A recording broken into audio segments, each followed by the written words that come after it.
Hey, Changemaker, Pluto just stationed retrograde, and let's be honest, Pluto isn't budging for days. This RX medicine is still fresh. I know you can feel it in your relationships, in your communities, in your view of society.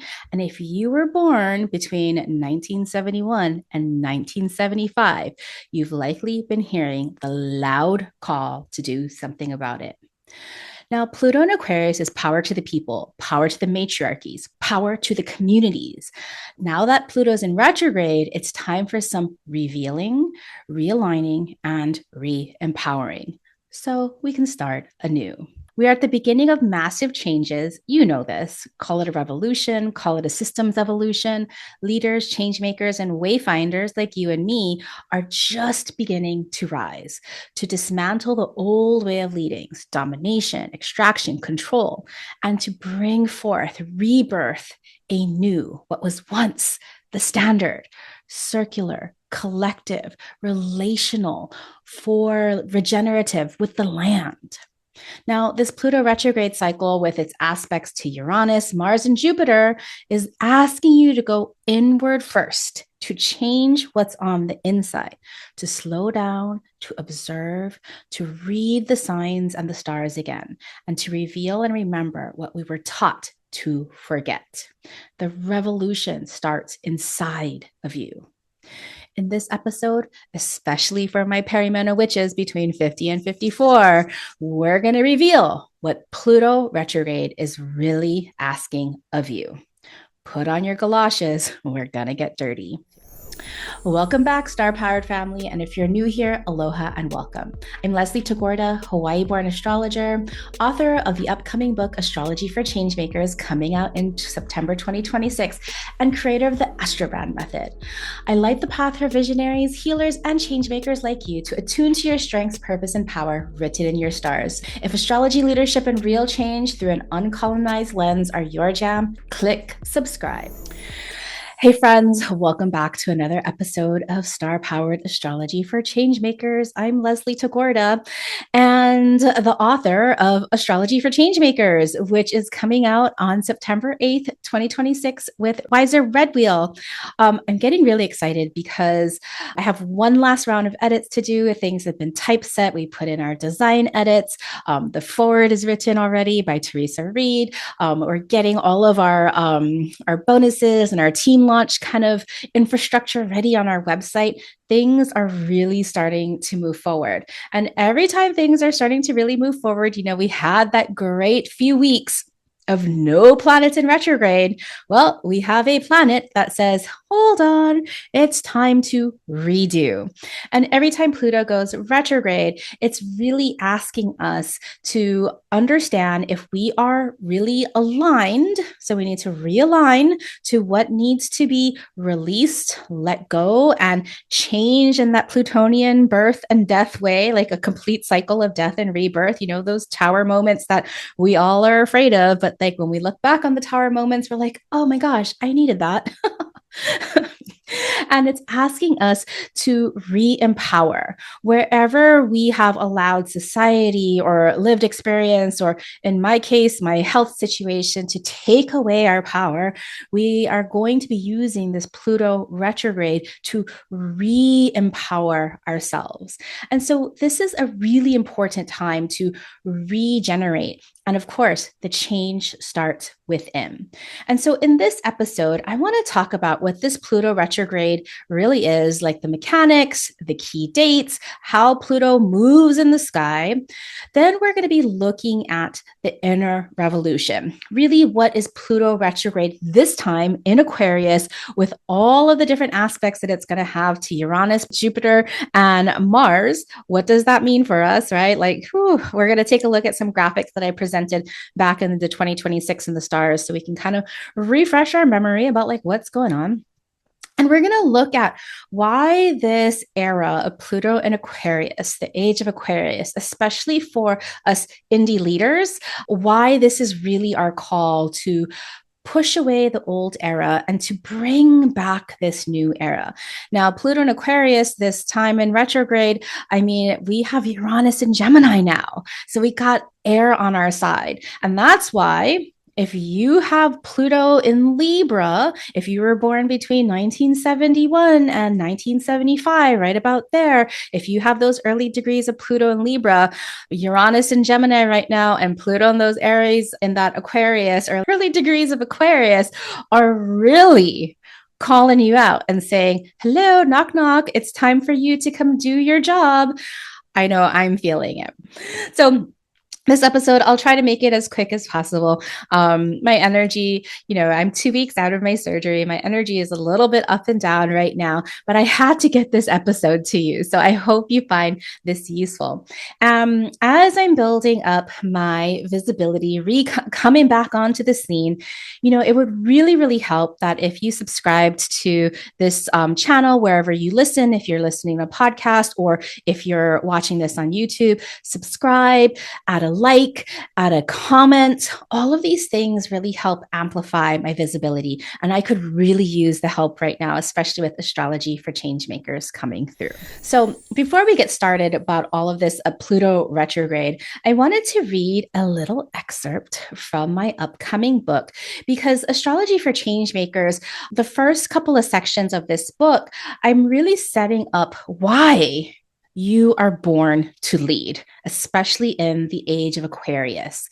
And I really, truly, honestly feel this. I see all the people who are really like the big leaders, the people that have the most power right now, these people do not share the golden rule, the loving archetype for taking care of all, taking care of the earth. And so it's leaders like you and me, because I'm assuming if you're listening to me, that you are somebody who really cares deeply about justice, not just justice for society, social justice, but also environmental justice and how we can do this. And so in the book, Astrology for Changemaker, I really make the argument for why we are born to lead. And then, of course, I teach you all the astrology and how to interpret it using your own natal chart, looking at your big four. So, it's part inspiration, it's part workbook, but it's definitely actionable. I don't think there's ever been a book that is so systematic like this in astrology. Well,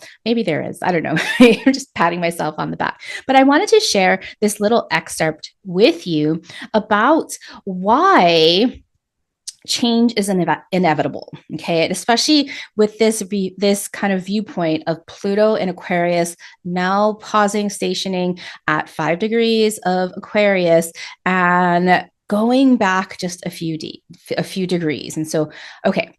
So this is a little section in the first part called Change is Inevitable: How We Meet Change Now. So this is an excerpt from my book, Astrology for Changemakers. For too long, leadership has been defined too narrowly. The people we were sold as leaders were often those who dominated, controlled, hoarded wealth, and extracted without reciprocity. Those people aren't leaders, those are authoritarians. Meanwhile, too many women, BIPOC, queer, non-binary, neurodivergent, young and old were overlooked, underestimated, or told to conform to be seen as leaders. We were told to fit into roles never meant for us. That old era of leadership is dying. Pluto, change is happening as within society and as so above in the stars. With Pluto firmly in Aquarius, many astrologers say we are now in the age of Aquarius, an era that empowers humanity, innovation, community, and collective liberation. Aquarius is for the people archetype.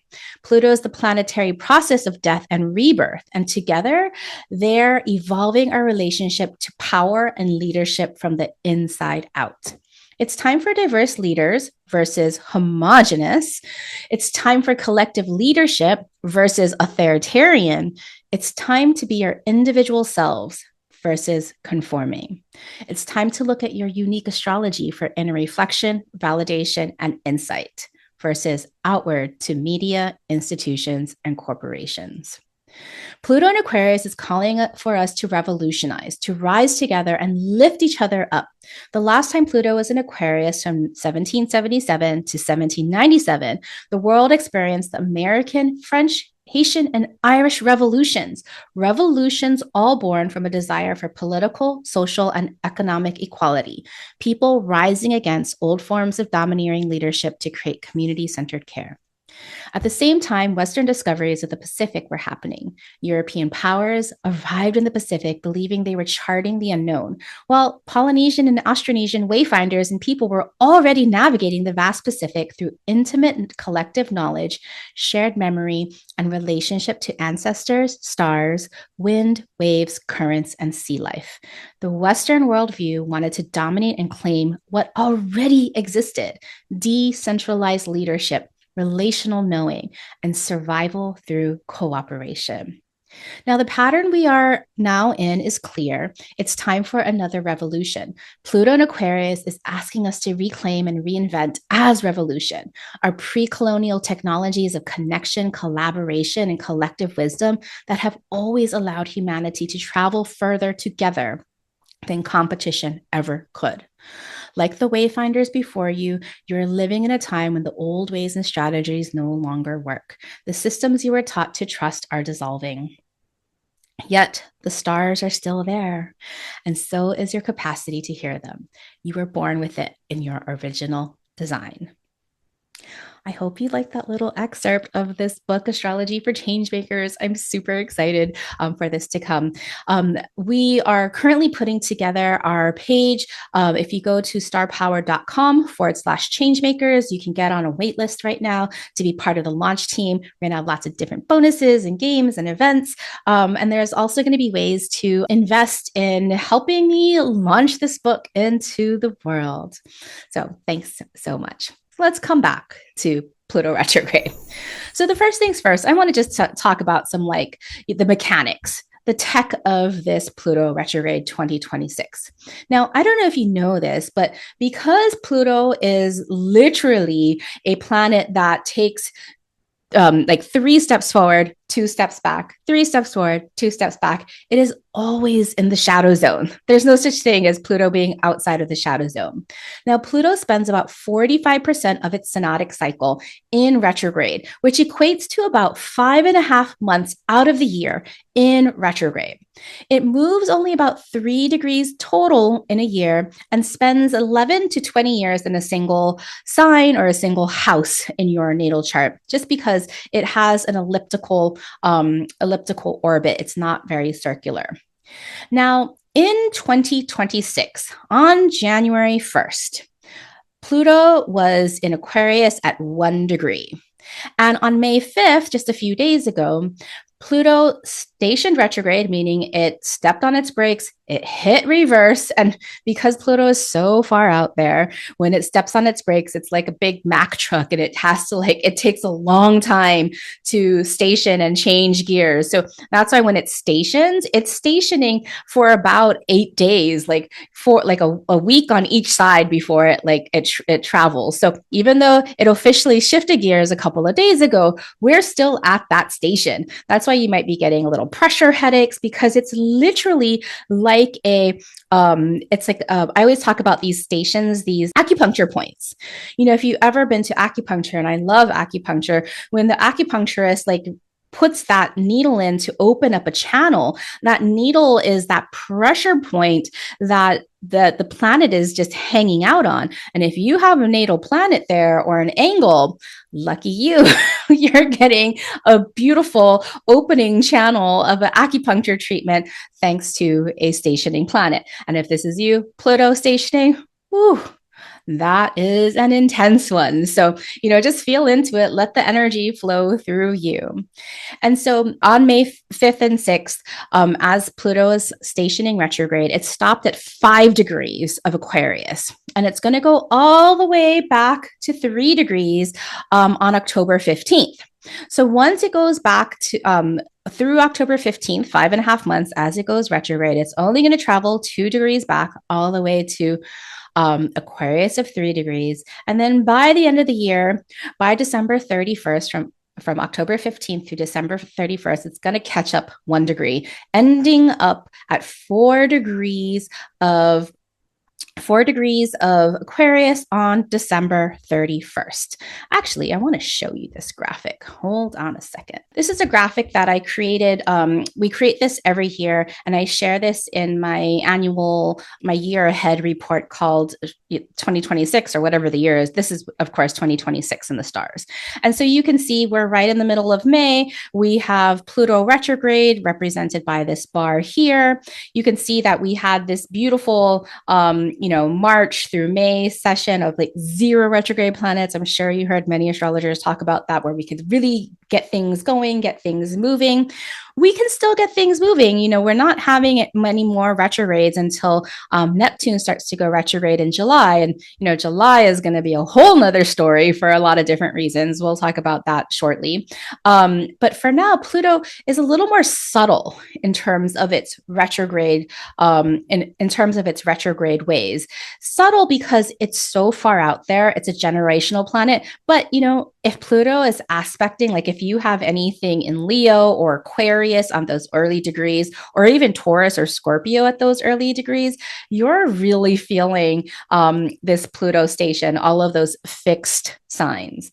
Now, for us air folk, people who have Aquarius or Gemini or Libra, we're going to talk more about that at the end. Okay. So if that's you, that's me. Like, we're going to talk about how actually Pluto is really helping us at this time. And so you can see we're in this beautiful zone.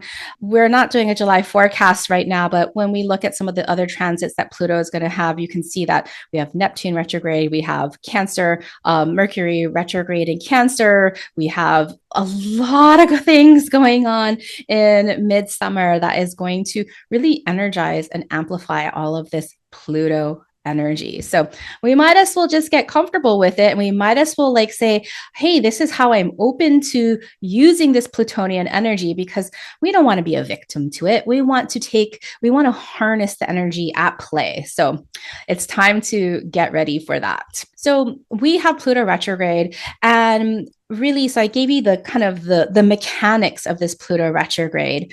If you remember from my book, I said change is happening as within society and so above in the stars. You can really see this, right? So we'll see what happens in July. July is going to be very interesting on the geopolitical field. But for you and I, we're not sitting at those tables making decisions. I hope we're not dropping bombs. I hope we're not doing harm in the world. So for folks like you and I, who we're really working towards uplifting each other up and being part of our community and being collaborative and reciprocal, we are being asked to have our own inner revolution and inner reclamation. The theme that I'm giving this Pluto retrograde is reclamation sparks revolution within. And so I've been talking about reclamation a little bit just because I was on the reclaiming retreat recently with Jenner from We Are Wild. I just love this idea of reclamation. I know that earlier I was saying that reclamation also has this kind of Uranian feel.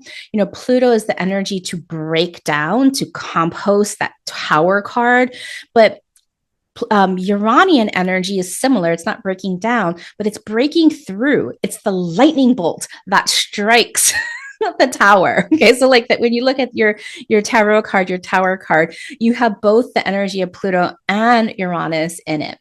And so Pluto is a process of change. And the process of change that Pluto rules over is a regenerative process, the process of dying and being reborn.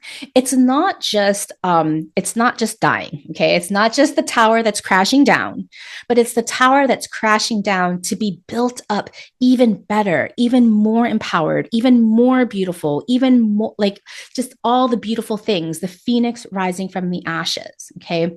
So Pluto is always asking us what needs to die symbolically, sometimes even literally, what needs to break down right? Like we think about breaking down the most rich growing material is compost of plants that are decaying. Sprinkle in some bugs, sprinkle in some animal matter, sprinkle in some manure, and as it breaks down, it turns into this really rich compost that is nutrient, that has dense nutrients that is like enables plants to grow. And so we don't want to just fear this breaking down because it's a necessary part of the natural cycle. Pluto is asking, like, what do we need to release? Like, what is no longer ours? What are things that I no longer need? And for those of us who are just grasping and trying to hold on, this Pluto thing can feel really intense because it feels like it's taking things out of our control, when if you just let go, if you're just like, I didn't really need that, then Pluto doesn't have to slap you upside the head. Now, Pluto's always asking those questions, but when it goes retrograde, again, it's asking us to go more internal. What in our life is needs to be realigned to what we're going to be releasing, what we're going to be re-empowering, what we're going to be rebirthing, okay, what we're going to be regenerating. And so Pluto retrograde is asking you to reveal, to re-empower, to realign to what's important. And we have to consciously choose to work through this. Now, of course, the last episode that I had was about the Scorpio full moon. Scorpio, with its modern ruler, Pluto, was asking us to reveal like the truth that we're not really, sometimes it's hard to say. And so this is giving us that chance to go deeper, to put on those galoshes again, and to look at the things that maybe we've been shoving down and deep repressing. And sorry to bring up poop. I always have to bring up poop when I'm talking about Pluto, but like where you're constipated, the feeling when you finally like have a really good bowel movement and you feel so light. Don't you want that? And so in this Pluto, in this inner revolution, in this reclamation, in this going inward with this Pluto medicine, this is not about like rushing through things. Pluto doesn't rush through the cosmos. I know Pluto is really out there and it's small and mighty, but we are grateful to do the slow work. Anytime we rush, that's when accidents happen. Anytime when we push, that's when we have to redo things. Anytime we're just like like just moving ahead with no foresight, with no insight, this is when mistakes start to happen. And so when, thinking about my book, right, I have a little part in there which really honors the Hokulea, which is actually celebrating its 50th anniversary of its first trip from Hawaii to Tahiti.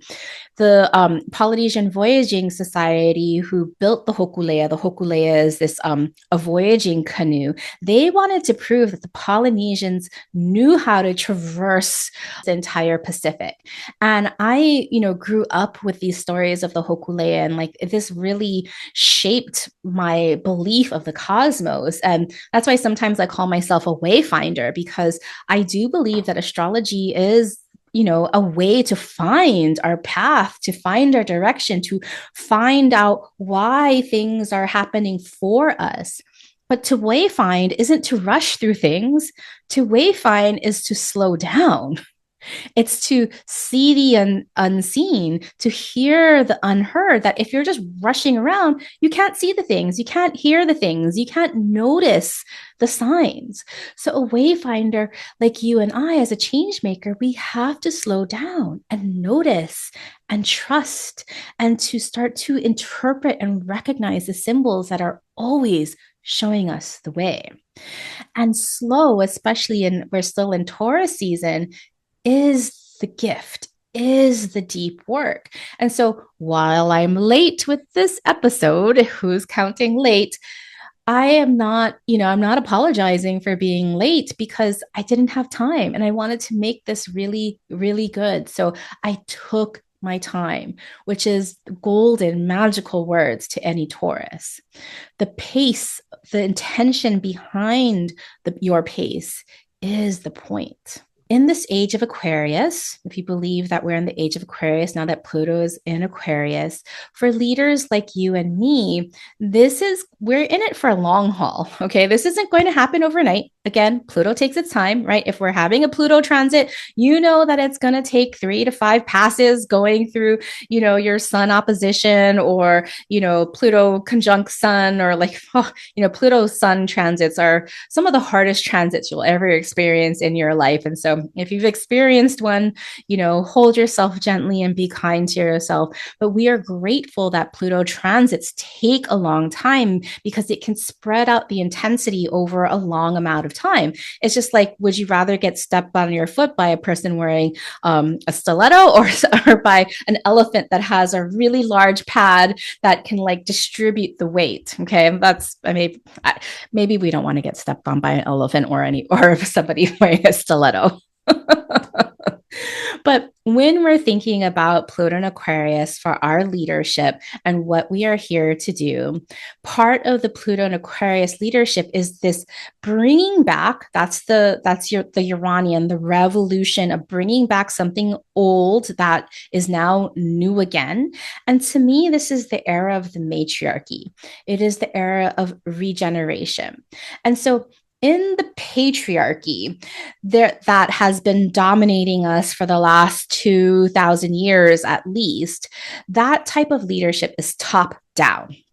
It's about domination, it's about extraction, exploitation, separation, individualism.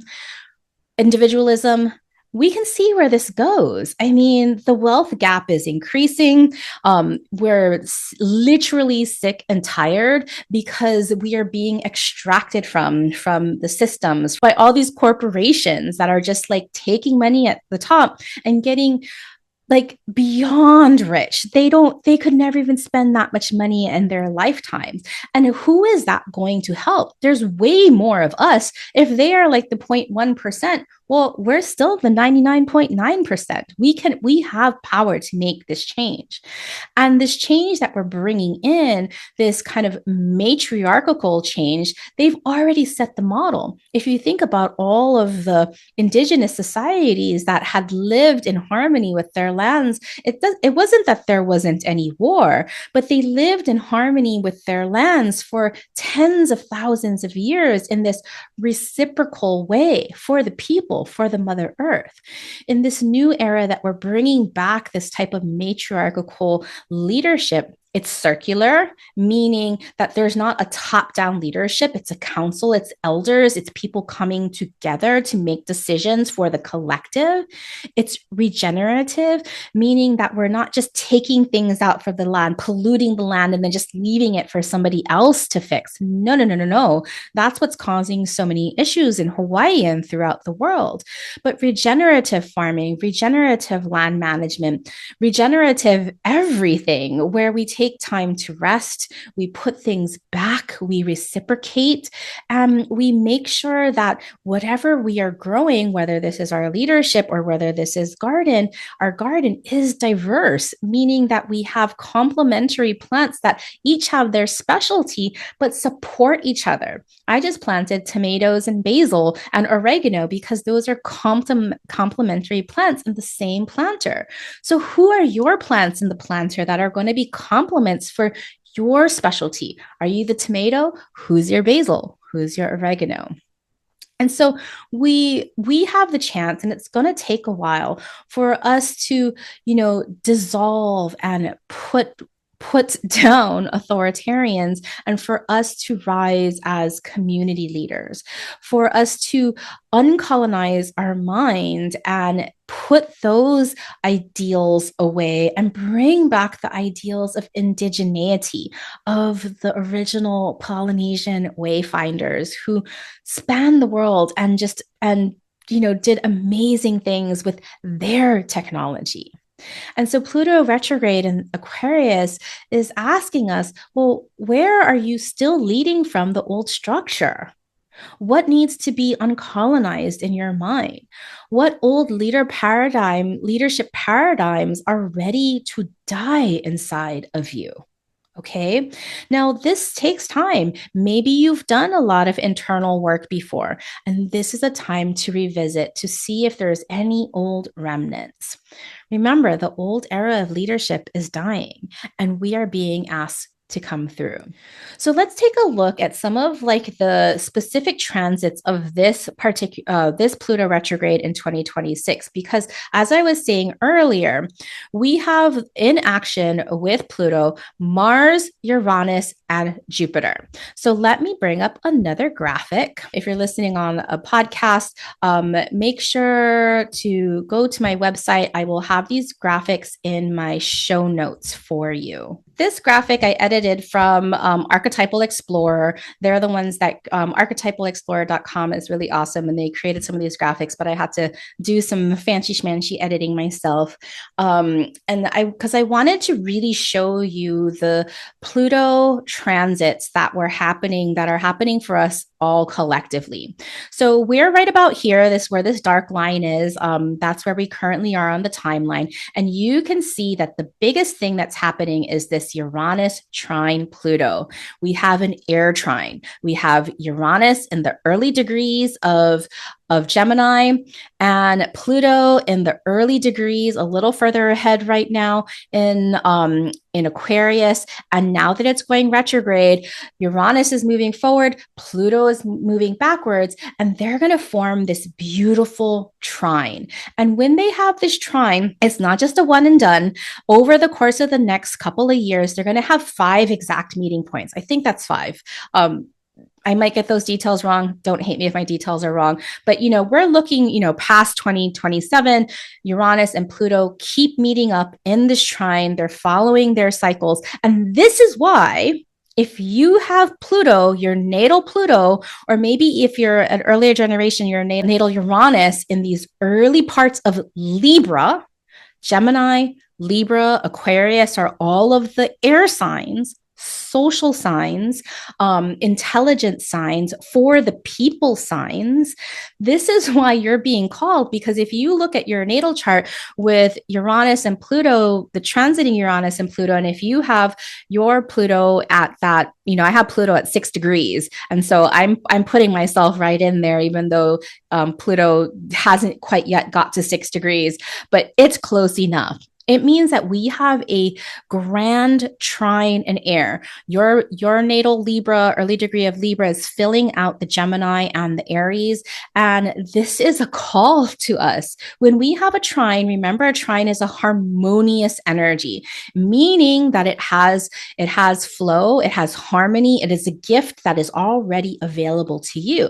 However, because when we get free things, sometimes we don't appreciate it, it can go to waste. So let this be the wake-up call. Don't let this go to waste, because this means that change, breakthrough, Uranian breakthrough, breakdown, Pluto breakdown and release. And then if you have it in Libra, that Pluto in Libra, all of this is ready for change. This is saying, hey, come on, generation. Especially, I want to talk to my perimenopausal women here, because if you've been through perimenopause or going through perimenopause, you are likely feeling like your life is falling apart. You have zero patience, zero capacity to hold your tongue. And this is perfect, because we don't need you to hold your tongue. We need you to speak out. We need you to be outraged. We need you to shout at the top of the roofs and say, this is not okay. We need to make a change, and not just hey, we need to make a change. Let me be the model of change. I'm going to do these things first. And so this big Uranus and Pluto is going to be in this trine for the next, 2-3 years. I can't remember the details. Forgive me. And this is going to be our time, the generation from 1970-ish to 1975-ish, where we've passed our Chiron returns. It is time for us to seriously contribute back into society. People are going to be looking to us, because guess what? We're the elders now. Have I accepted that? Okay. So Uranus and Pluto, when they meet, the archetype of Pluto, of course, this can be power. Uranus obviously is change. It's always change. And together, ta-da, I know you must be tired of this word, is revolution. Okay. And so when we have a trine with these two archetypal energies of revolution, it means that it's ripe. It's going to happen. I mean, we can see it, right? We can feel it. Maybe it looks really scary on the outside because of all the disruptions to status quo, but it needs to change. And the cosmos is truly supporting us that way. So then we have Mars. Now, Mars is zipping around, right? So Mars is going to first square, like shortly, very soon, Mars is going to square Pluto and Aquarius. I think Mars is in Taurus right now. And then when it gets into Gemini, it's going to trine Pluto. And then later on in October, it's going to have that opposition. And so we know the squares and oppositions are generally challenging energies, but they are ripe. They have a lot of activation. They have a lot of kinetic energy to get shit done versus a trine. Trines don't have that much kinetic energy. They're solid. And so we have this full cycle of square, of this instigation, then coming into harmony, and then full on conflict here. And so when we look at the archetypal energies of Pluto, power, and Mars, activation, to me, Pluto and Mars mean potency. Potency means a lot of action. It makes an impact. It leaves a mark. Okay. How are you going to use this energy? Now you can see like things get really, really elevated here in July. What's going to happen in July? I know there's lots of mundane astrologers making their predictions. So we'll just see how things unfold. But now we have Jupiter, the amplifier. So now that we have Jupiter and Pluto, they're facing off in the sky, Jupiter in Leo, Pluto in Aquarius. When Pluto power meets Jupiter's expansion, we are going to have a conflict of ideologies in the world and maybe even within ourselves. And so what are these planets asking of us? So Mars square Pluto, maybe on May 25th or leading up to May 25th, Mars and Pluto are asking, what potency is now being triggered for you? What do you have the energy to get started? Then the next thing that happens in the timeline is on July 5th, Mars trine Pluto. Thankfully, Mars trine Pluto, not Mars square Pluto at this time. So potency is ripe for action. So things are going to get even, not just triggered, but now things are just going to have a lot of momentum and keep on going. Now, later on July 17th, when Uranus trines Pluto for it the first time, the first pass, this is obviously our first key at revolution because they're going to have like around 5 passes. Start to notice what is changing for you, but also start to notice the patterns of what starts to change in the world. We're going to start to see this. Then when Jupiter opposes Pluto on July 20th, what ideologies are at a breaking point? Now, within you, maybe, your old belief systems are finally disintegrating. And then maybe in mundane, in the collective, maybe there's going to be a big break. Maybe it's the left against the right, conservatives against the liberal woke, whatever the ideology might be. We are going to see these binaries at a breaking point, at a conflict, opposing each other. So now Pluto's at the tail end of the retrograde when it gets to the next aspect of Mars opposing Pluto on October 3rd. And so we've had that potency theme again, but now in an opposition, we're going to have more confrontations. What kind of confrontations? What kind of inner confrontations might you have? What kind of confrontations might be happening in the world? And lastly, this is after Pluto moves direct again. Uranus will have its second trine with Pluto. And we want to take a look at what revolutions are still rising. Okay. So we're, this summer, July 5th through 20th, I'm going to be in Hawaii visiting my family. I love coming back home to visit my family, but I'm really curious as to what's going to be happening, especially in the United States on the national stage. It's going to be a wild time. So, When I think about my book again, like the wayfinders before you, you're living in a time when the old ways and strategies are not going to work. So we'll have to see. We're inventive, we're adaptive, we're going to find a way. Do not be scared of this. Okay. I want to leave on this final note for a special message for my change makers who are the Pluto and Libra generation, especially from 1971 to 1975. You likely have Pluto at the very early degrees of Aquarius. Again, my Pluto is at 6 degrees. Libra. My Pluto is at 6 degrees of Libra. So anywhere between 0 and 6 degrees of Libra, give or take. This really is your time. What are you going to do about it? You literally have been gifted an air grand trine. Gemini, Libra, Aquarius. Remember, air is your social structures, it's your communities. Air is it wants to exchange information. Yes, it's intellectual. Yes, it's logical. But why do we have information and logic? To share it. Right?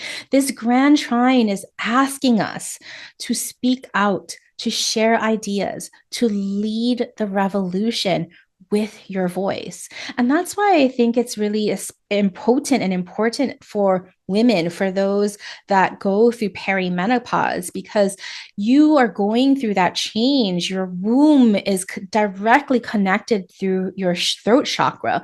Your power is not now bleeding out. Your power is being recycled within, and your voice, people are waiting for us to talk. This is a different age. The women that are middle age, we're not going to be forgotten. There are so many people that are looking up to us now. It feels like this world has been waiting for us middle-aged women to say, yes, share your wisdom, share your experience. How are we supposed to do this? Okay. And so, what is it? How are you going to share your ideas now that your throat chakra is opened after you have gone through perimenopause, after you've gone through your Uranus opposition, after you've gone through your Chiron return? You have a voice that is amplified and is rippling forth. So, speak out. Let your voice be your tool. And so, again, when I think about my book, Astrology for Changemakers, the stars are still there. And so is your capacity to hear them. You were born with it in your original design. And Pluto and Uranus and Gemini, and Pluto and Aquarius are pinging you and saying, your power time is now, my friend. All right. So thank you for joining me in this episode. I hope you learned something new. I hope you found it inspirational. I hope some of the prompts spoke to your heart. Again, if you could help me with spreading the word of my work in Astrology for Changemakers, a simple like, a simple follow, a simple comment is gold. Thank you so much. And I will be back very soon. Bye for now. So thank you again. If this podcast has touched your heart, please share it with others. Please leave me a rating and review so we can reach the hearts of even more change makers like you.